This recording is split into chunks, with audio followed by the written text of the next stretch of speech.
బిర్యానీ అంటే అనుకున్నంత ఈజీ కాదు చేయడము. ఏది లేకపోయినా కూడా ప్రాబ్లమే అనమాట. నేను అన్నీ రెడీ చేసుకొని చూసేసరికి ధనియాల పొడి అయిపోయిందనమాట అనేసి ధనియాలు వేయించి పెట్టుకున్నాను. తర్వాత అల్లం వెల్లుల్లి పేస్ట్ కూడా లేదనమాట. తర్వాత ధనియా పౌడర్ అయితే వేసేసాను. అల్లం వెల్లుల్లి పేస్ట్ కూడా వేసుకోవాలి. ఇలా అన్నీ ఒలిచి పెట్టుకున్నాను అనమాట. తర్వాత అంతా అయిపోయిన తర్వాత ఇలా మ్యారినేట్ చేసుకున్నాం కదా. బిర్యానీ తినడం అయితే చాలా ఈజీ అనమాట.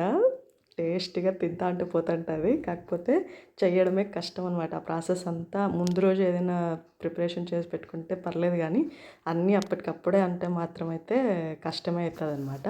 కానీ మన చేతులతో మనం చేసుకున్నదైతే అసలు ఆ ఫీలింగ్ వేరు కదా. మనం చేసుకున్నాము అనేసి అయితే ఇంట్రెస్ట్ ఎక్కువ ఉంటుంది. తినాలన్నా కూడా మనం తినేటప్పుడు అబ్బాయి ఇది మనం చేసినది కదా అనేసి అయితే బాగా తింటాము. మన ఇంట్లో పిల్లలు కానీ మన హస్బెండ్ కానీ ఇష్టంగా తింటే ఆ ఫీలింగ్ వేరు కదా మనకు. అట్లయితే మేమైతే ఈ మధ్య బిర్యానీ బయట తెచ్చుకోవడమే మానేసామన్నమాట. ఒక్కసారి ట్రై చేశాను. నేనైతే ఇంతకుముందు ఈ టైప్ చేసేదాన్ని కాదనమాట. మామూలుగా అంతా మ్యారినేట్ చేసిన తర్వాత అట్లే ఆ పచ్చి కూర పైనే రైస్ వేసేదాన్ని. తర్వాత మా చెల్లెలు చెప్పిందనమాట, ఇట్లా కాదు హాఫ్ బాయిల్ చెయ్యి, హాఫ్ బాయిల్ చేసిన తర్వాత చికెన్ అప్పుడు రైస్ వేస్తే చాలా ఈజీగా అవుతుంది అనేసి ఆ రోజు నుంచి అయితే మాత్రం ఇట్లే ట్రై చేస్తాను అనమాట. బిర్యానీ చాలా టేస్ట్గా వస్తుంది అసలు. ఈ క్రెడిట్ అంతా మా చెల్లెలదే అనమాట. చూసారా, ఇదైతే మిగిలింది.